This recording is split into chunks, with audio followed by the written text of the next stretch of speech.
Okay, ons het nou net so oor die 3 kilometer geloop en ons het hier in die bos ingekom hier by 'n vars paadjie. Ons al baie verby gegaan het en so aan, maar ons het om ondersoek instel gegig en ons het kom kry 3 vis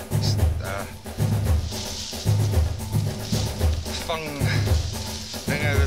Daar's 'n cone hierso waar die visse ingaan en hulle kan nie uitkom nie.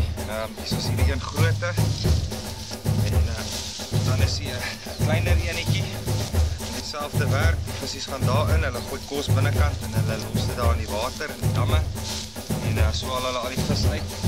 Die kleintjies, al die grootes word met nette uitgevang. Ons gaan nou om die hele dam loop om te kyk of ons nette kan kry. Hier is dieselfde ene, baie kleiner. Hierdie is al baie gebruik. Dit is maar alles deel van illegal poaching. Hulle vang al die vis uit die damme uit.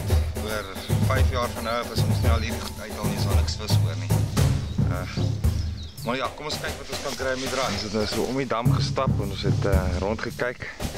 Dieselfde swart wat aan die visstrikke en vistraps is, het ons hier gekry.